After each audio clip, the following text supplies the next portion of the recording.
Let's take a look at how 4 data professionals use 4 different tools to approach a parent-child hierarchy problem.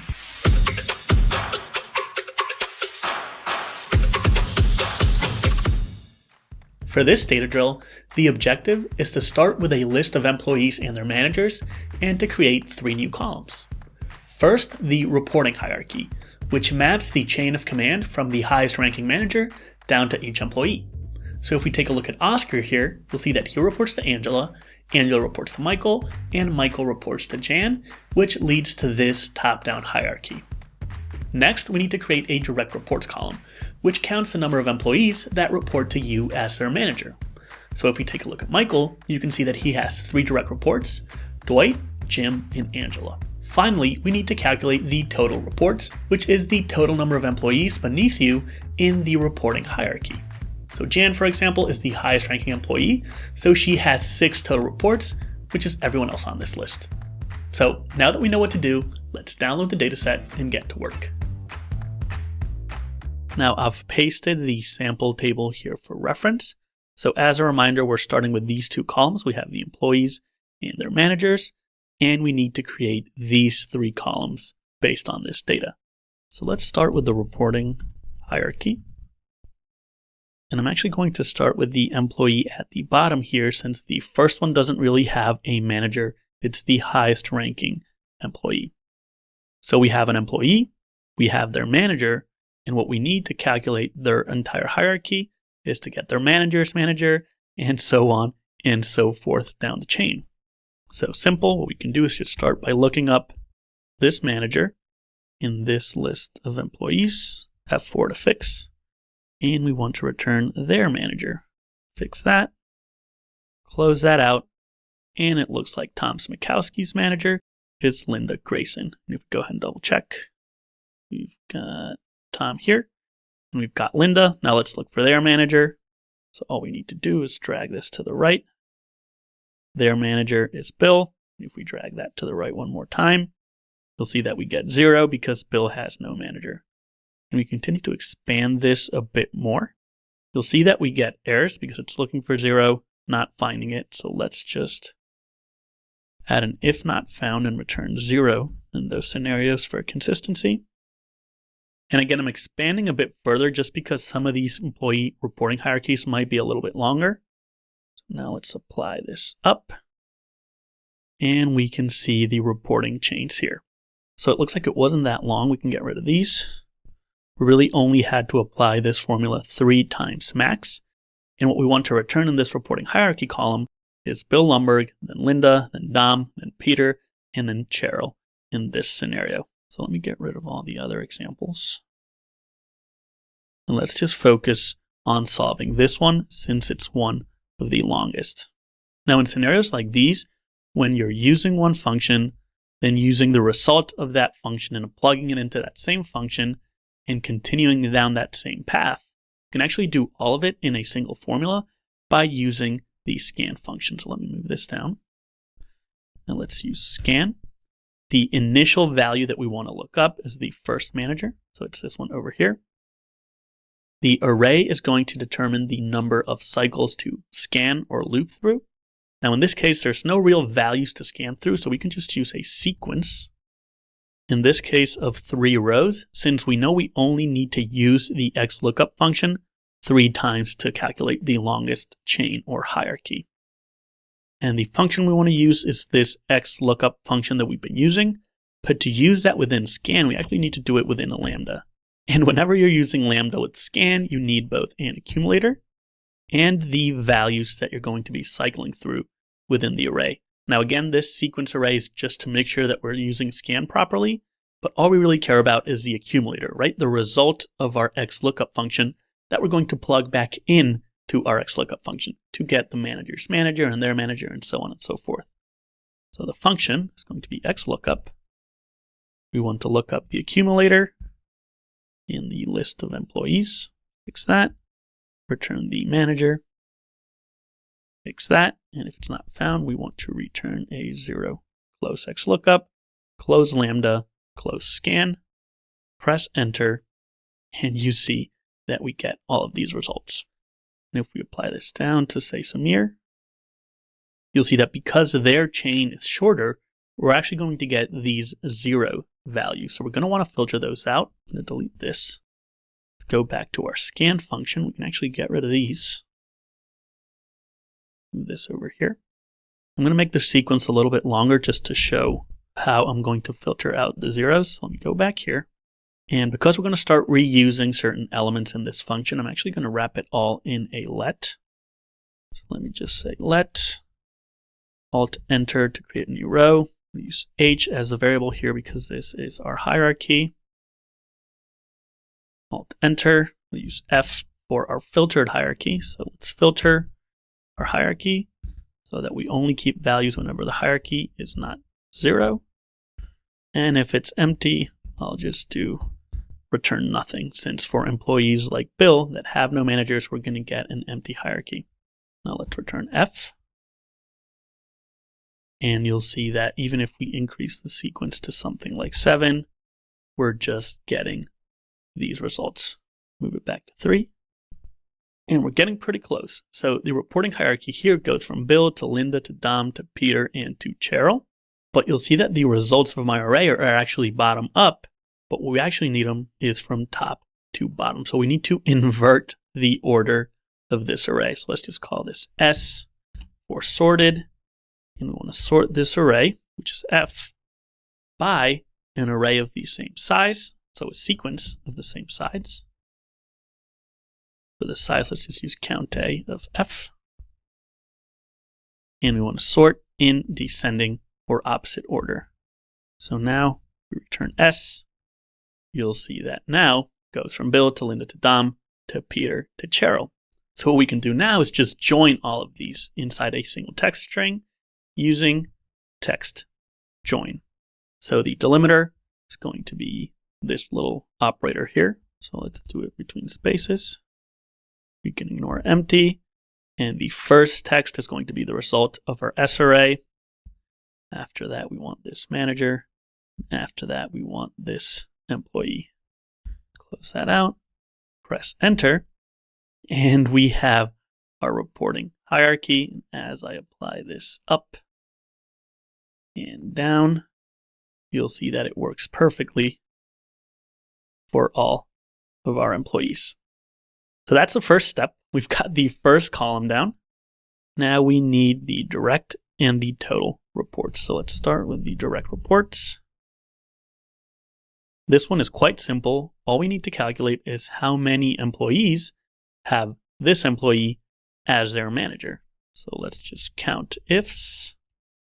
So in the manager name column, how many times does Bill Lumberg appear? Close that out. He appears 3 times. So these 3 people directly report to Bill. Let's apply this down, and we have the same results for the rest of the employees. Now, as for the total reports, we can get rid of this now. All we need to do is count how many times this employee appears as part of someone's reporting hierarchy. And because they are part of their own reporting hierarchy, at the end, we'll just subtract 1. So let's start by just checking if they appear as part of the hierarchy or not. For Bill, it should be a part of everyone. So what we can do is actually use search. So we want to search for Bill Lumberg within this text over here. Use F4. Close that out. And if you do get a number, what it means is that it found this text in this position within this text string. Now, Bill is the first character in all of these. That's what we get 1. But if he didn't appear, so let's say this said Enrique, instead, we'll get an error. So now all we need to do is check if this is returning a number, which means that it found the employee. So let me undo there. Let's wrap this in is number. And we should be getting true for all of these because Bill is part of all of these reporting hierarchies. And now all we need to do is just sum all the trues to count the number of total reports and then subtract 1. Now we can't actually sum trues, but what we can do is convert those to 1s and the falses to 0s. We can sum those. Close that out. It's 25, which is all of these. Again, we want to subtract 1. And we get 24 total reports. Let's apply this down. You'll see that for Linda, we get 21 because they are in all of these reporting hierarchies. 21.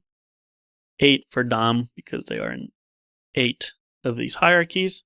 So it looks like this is working properly. And that's how you can solve this data drill using Excel. The first thing I'm going to do is create the employees table and then also insert all the employees into the table. And now once I do that, I can view the employees. And you can see here we have all the employees and managers. And within SQL, I've added this ID column to keep track of the order of the rows. Now from here, I am going to pin this output so that we can reference it later. And I'm also going to pin the solution. So again, our goal is to create this hierarchy column, direct reports, and total reports. And I'm going to pin that as well. Okay, now moving on, these are the 4 steps we're going to take to create these 3 columns, starting with creating a hierarchy column. To do this, we're going to create a recursive CTE, and we always start a recursive CTE with a base case. So we're going to write what we want the first row of our output to look like. So I'm going to say select all from the employees table, and I want to see the ID, the employee, the manager, and a hierarchy value. So you can see this hierarchy value is just the employee. So I'm going to input employee as hierarchy here. And I only want to return the person at the top of the hierarchy who doesn't have a manager. So I'm going to filter this output to where manager is null. And now if I run that, you can see this is going to be the first row of my output. Bill has no manager, so his hierarchy is just Bill. So now I'm going to pin this because this is my current hierarchy. And now I'm going to add rows to this using a recursive CTE. So I'm going to say with recursive, I'm going to call this recursive CTE hire. And it's going to include this base case here. And then I'm going to do a union all so that I can add rows below it. Now, the way that I want to add rows is for this employee here, Bill, I want to go back to the employees table, look at him as a manager here, and then pull in all the employees below him. So to do that, I am going to select everything from this employees table. And then I'm going to join that with my hierarchy output, which is this base case at the moment. It's called hire. And then I'm going to join them on the situation where in the employees table, Bill is the manager, and that's going to be equal to this hierarchy case where Bill here is the employee. And now if I close this parentheses, you see I've finished my recursive CTE here. And now down at the bottom, I can write a select statement to select everything from this recursive CTE so I can look at the output.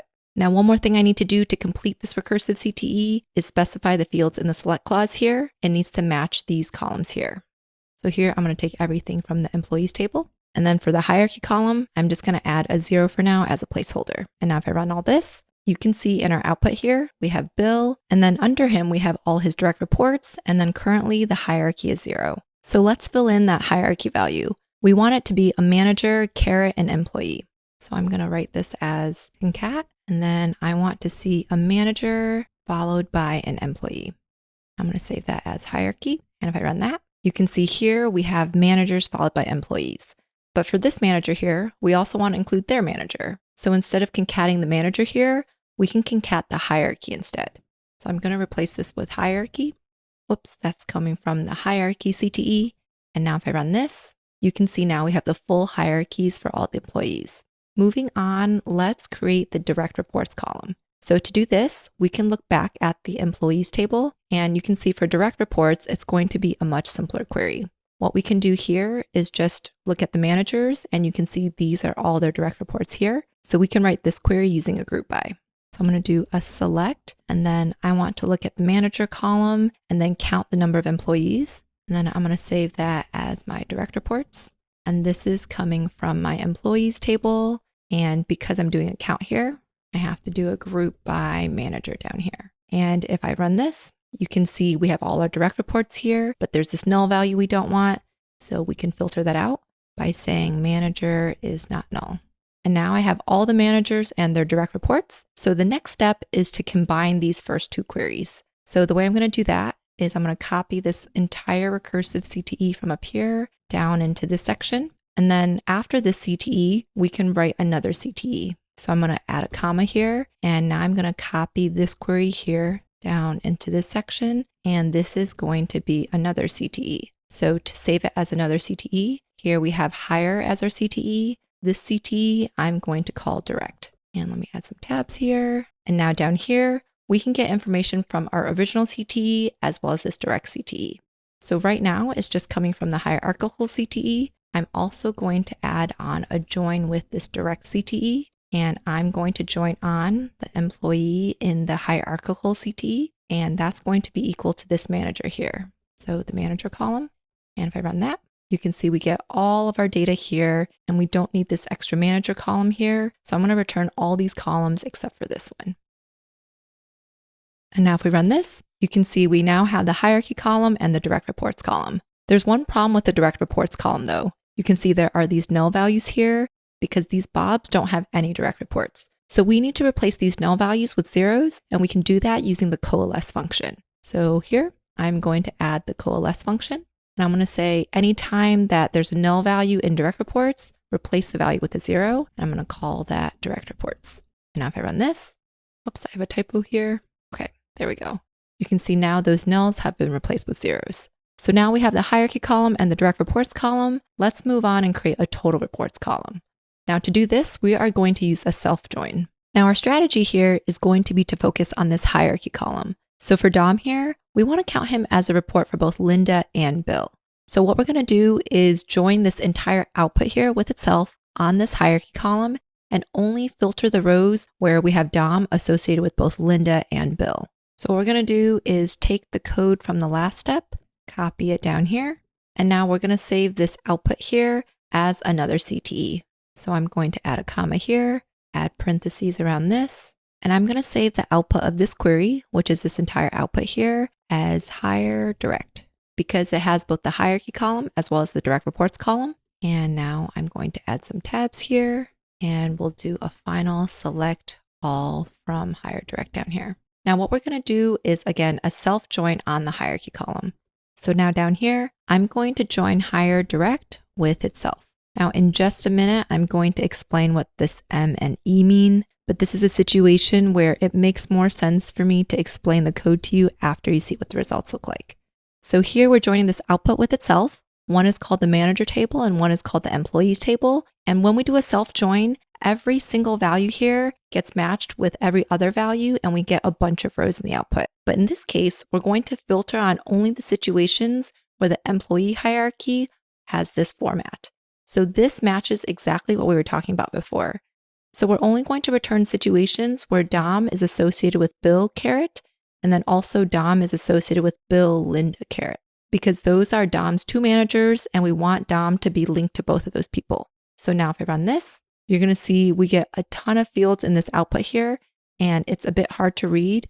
So I'm going to specify only the columns of interest, which are the managers and the employees and their hierarchy values. Now, if I run this once again, you can see here, after doing the self join, we're able to link each employee with all its managers. So Dom here is the employee, and you can see Bill here is his manager, and Bill's hierarchy value is just his own name. So if we do Bill caret, you can see that that exists here. And now if we scroll down, we can see Dom again down here. And again, Dom's the employee. But in this case, we've listed Linda as his manager. And if you look at Linda's hierarchy, it's Bill to Linda. And if we do Bill Linda with a caret, then that matches Bill Linda with a caret here. And that's why we get this row returned. So now in this output here, we're able to see for every manager, all their employees, even if they're a few levels below. We can now, for each manager, say how many total reports they have. So to do this, I am going to save this output here as another CTE, and I'm going to call it total. Let's add some tabs here. Now I'm going to select all from total. And if I run that, you can see I get the exact same thing here. And now I'm ready to sum up the total reports. So to do that, I'm going to look at each manager and count the number of employees here. So I'm going to do a count of employee. And now I have to add my group by down here. And if I run this, you can see for each manager, I have the total number of reports. So I'm going to save this as total reports. And now let's save this as one more CTE so that we can pull everything together. So I'm going to call this total reports and add some tabs. And now I'm going to specify that I want to see the hierarchy, direct reports, and total reports. So I'm going to say select all from, and then first of all, I want to see the hierarchy as well as the direct columns. And then I'm going to join that with my total reports output here. And I'm going to join that on. So in my HD table, my main column was that employees column, and I want that to match this manager column in this case. So tr.manager. And now if I run that, you can see I get all these columns here, including this extra manager column that I don't want. So I'm going to specify everything except for that. And now if I run this final query, you can see I get the hierarchy, direct reports, and total reports. I'm just going to add an order by down here so we get the same order as all the other solutions. And you can see now we have from ID 1 all the way down to 25. And that's how you can solve this problem using SQL. This data drill is actually a perfect opportunity to explore and use some DAX parent-child functions. All right, so we connect to the data set. We'll add this into the query editor. And first thing that you might notice, at least in my example here, is that the column headers are not present. So we're going to use our first row as headers just to promote those. And then both the employee name, manager name, data types look accurate. So everything looks pretty good there. We're going to close and apply. And now we've got our Office-based data loaded into Power BI.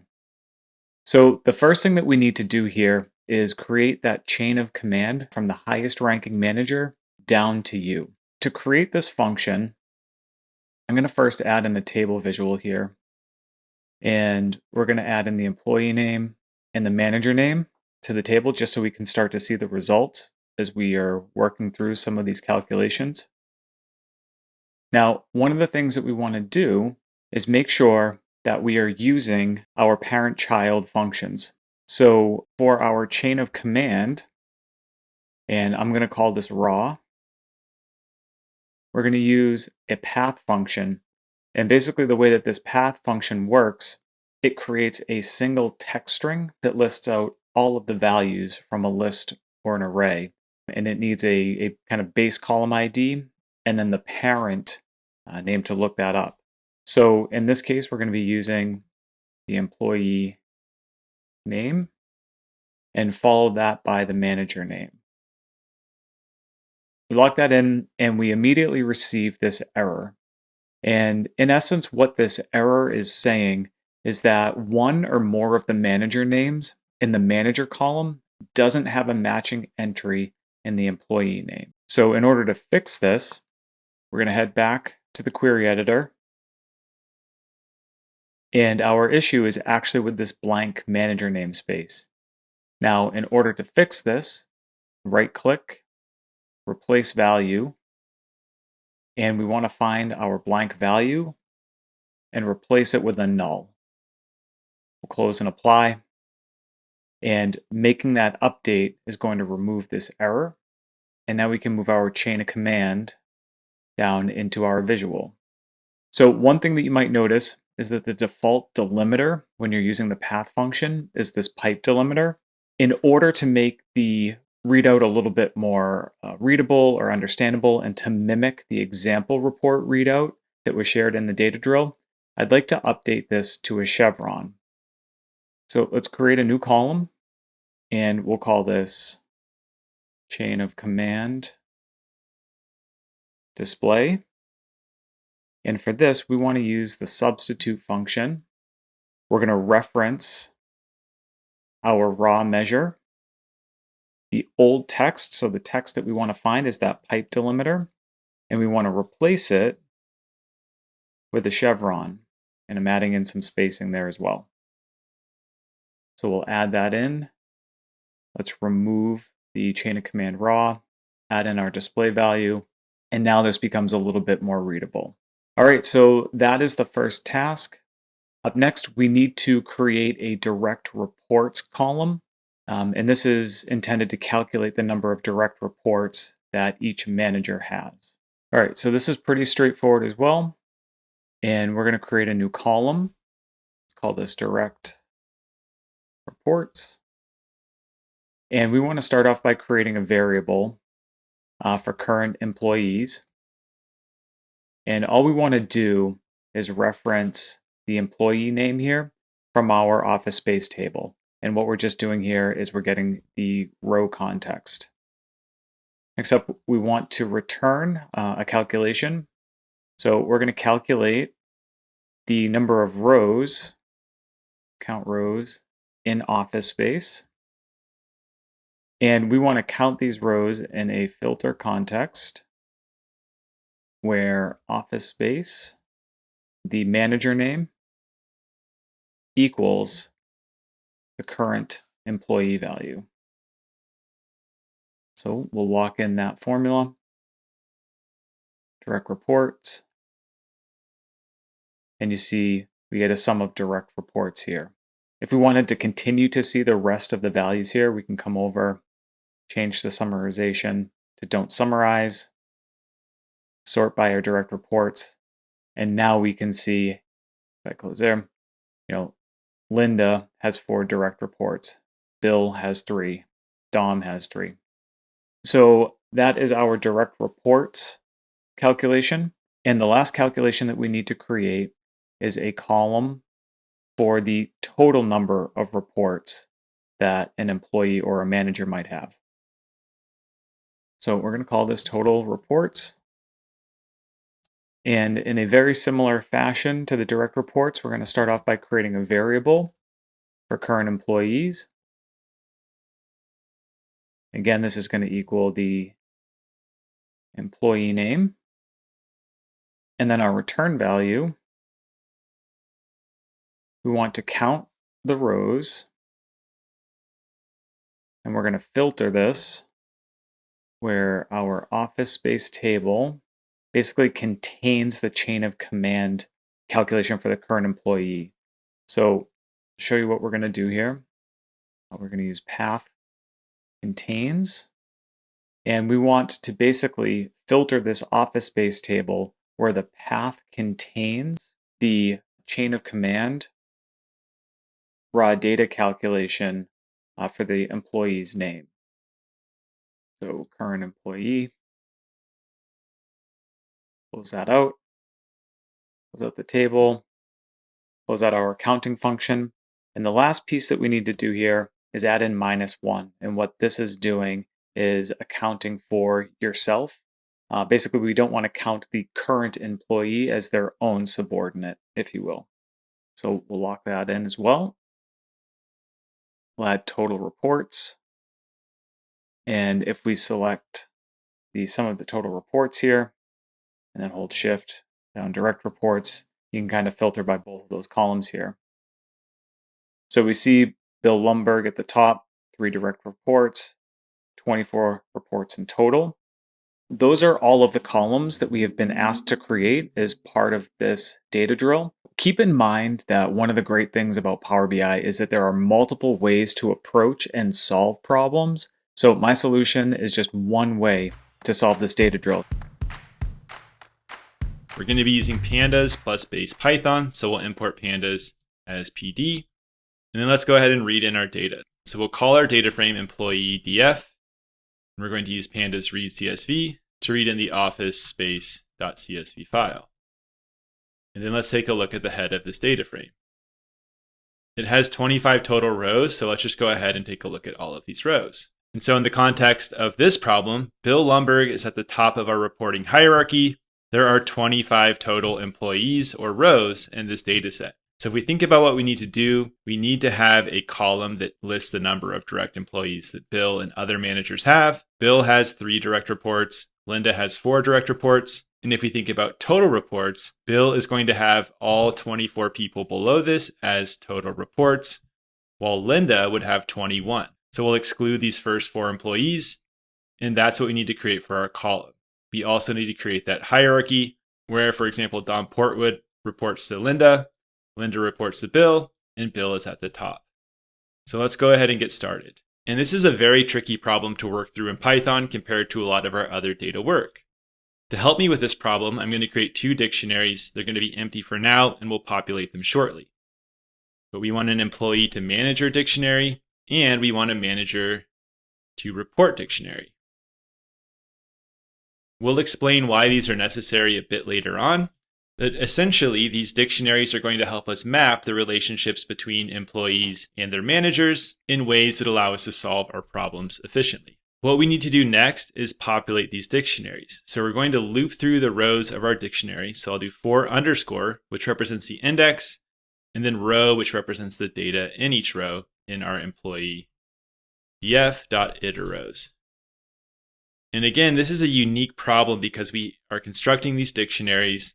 We are looping through the rows of our data frame, which I often advise against. But for each of these rows, let's go ahead and take a look at what is in this row value, just in case you're not familiar with iteRows. So for example, our first row, we have the employee name, which is Bill Lumberg, and the manager name, which is missing. So we're going to define the employee and the manager for each of these rows. So the employee here is going to be row employee name. This will grab Bill Lumberg for our first row.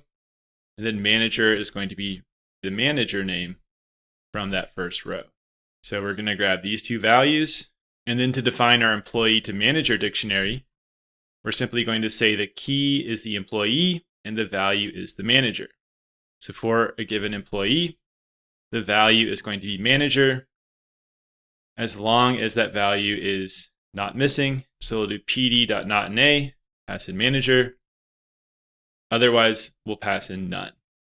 So this condition here just says if manager is missing, we're going to say that's none. Otherwise, we're going to pass in the manager. So let's take a look at this dictionary. And what we have here is a dictionary of employees and their managers, which looks very similar to our data frame. And so it might be unclear why we need this now, but it'll be very helpful when we're trying to create our employee hierarchies. The next thing we need to do is construct our manager to report dictionary. What we want this dictionary to look like is a person who is a manager. So for example, if this person is a manager, like Bill Lumberg, we want to have Bill Lumberg as a key, and then all three of his reports as the value stored in a list. So we'll have Bill Lumberg as the key, and then Bob Slidell, Bob Porter, and Linda Grayson in a list in this dictionary.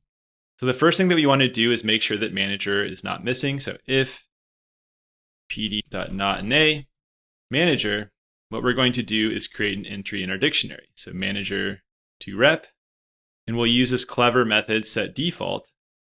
And this will allow us to place the manager as the key and an empty list as the value. From there, we'll go ahead and append employee. So what this will do is Bill Lumberg won't get an entry immediately, but once we see the second row, Bob Slidell, his manager is Bill Lumberg. We'll create an entry for Bill Lumberg, and then we'll append the employee Bob Slidell. We'll then append the next employee and the next employee until we get to the next manager who will get her own entry form. And so if we take a look at this dictionary, once we run this code, we need to add a T here. And so now we have a dictionary where the manager is the key, and that manager's direct reports are stored in a list as the value of this dictionary. So Bill Lumberg has Bob, and Linda as direct reports. Linda has Dom, Wendy, Tom, and Nathan as direct reports. And now what we can do is create our first column. So we're going to create a new column in employee DF called direct reports. This is going to be a column created by looking at, in our employee DF, the employee name. So we're going to take a look, for example, at Bill Lumberg, and we're going to apply a lambda function, where x is the name of the employee. So lambda x. And what we're going to do is take the length of the dictionary entry in manager to rep for that given employee if that employee is actually a key or a manager in our dictionary, manager to rep. Otherwise, we'll give them a value of 0. So for example, Bill Lumberg is in this dictionary. So because he is, we're going to take the length of this list, which will be 3. But an employee like Bobby K. Jenkins, who is not a manager, is not a key in this dictionary, he will be given a value of 0. And so if we take a look at our data frame now, we need to add x in manager to rep. There we go. So Bill Lumberg has 3 direct reports.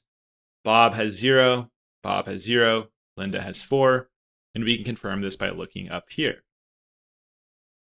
The next thing that we need to do now is define a function, and this is probably the trickiest part of this exercise, that gets the total number of reports.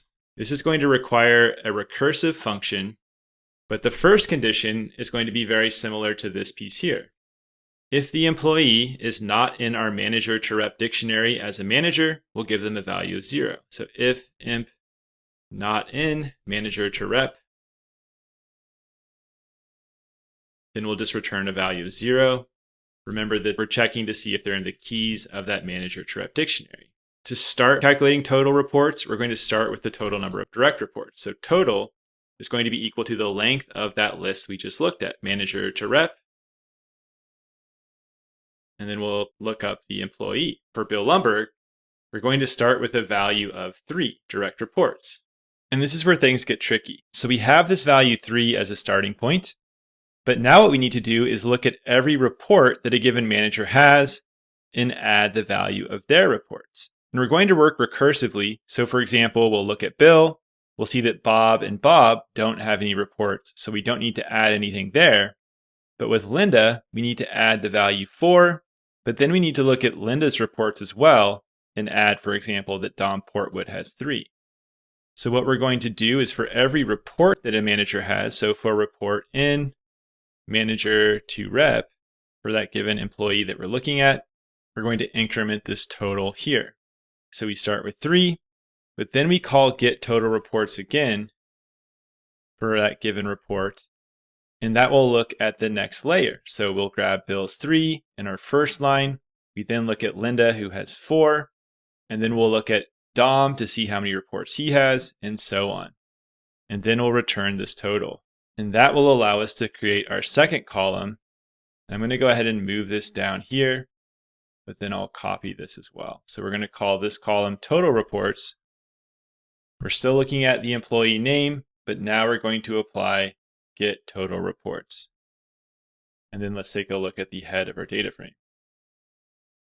And there we go. So Bill Lumberg, if you recall, we had 25 total rows in our data set, has 24 total reports, everyone except for himself. Linda has 21.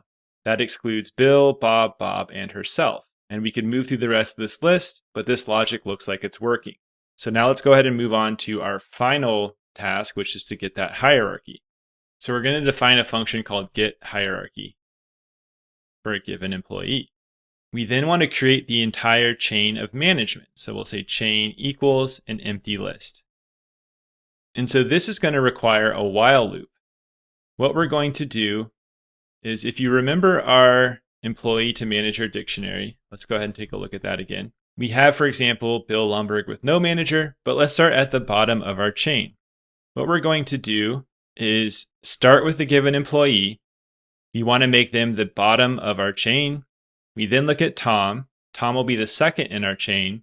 We then find Tom, who reports to Linda, who'll be the third person in our chain. Then finally, we look to Linda, Bill Lumberg. Our chain will end once we get to none. So let's go ahead and take a look. So while employee is not none, in other words, once we hit a point where we've gotten to Bill and there is no management above them, that's when our loop is going to end. Until then, what we're going to do is append an employee. So we'll start, for example, if we think about that Milton example, we'd be appending Milton to the first entry in our list. What we're then going to do is set the value of employee to be equal to their manager. So employee to manager, this would then set our value to be equal to Tom. And so we'll take a look at Milton, then we'll move to Tom, and we'll move up the chain by setting the employee to the person's manager until we hit the value of none, which means we've reached the top of the chain. And what we want to return is that value with the open bracket. So we're going to say quote space bracket space, and then we'll use the join method. So this will join a list together into a string based on this value of a delimiter. We'll then pass in chain. And what we want to do is, because we started at the bottom, we want to reverse this list so that we're starting with the top of the chain. You start with Bill, then Linda, and so on down that hierarchy. So we should be able to apply this function to our employee data set. We'll call this hierarchy. And we're once again looking at name, but we just want to pass in get hierarchy to this apply call. And there we go. So the hierarchy, for example, for Bill Lumberg is he is alone at the top. Bob reports to Bill here. Bob reports to Bill, Linda reports to Bill. Pretty straightforward. Looking at our second layer, we can see that Dom reports to Linda, reports to Bill. And if we were to take a look at all the rows of this data set, we can see that we end up with these chains. So it's a little bit truncated here, but remember that Milton reported to Tom, Tom reported to Linda, Linda reported to Bill, and we've gone ahead and solved our data drill. Now that we've completed this data drill, we can double check our solution by answering this validation question. What is the sum of the total reports column? Now, it looks like we get 70, so let's go ahead and plug that in. And there we go. Now, if you're interested in practicing your data skills with real-world cases, head to mavenanalytics.io and check out our data challenges. We launch a new one every other month, and we'll have data drills like these every month in between. Thank you so much for watching, and as always, make sure to like and subscribe for more data content just like this. See you in the next one.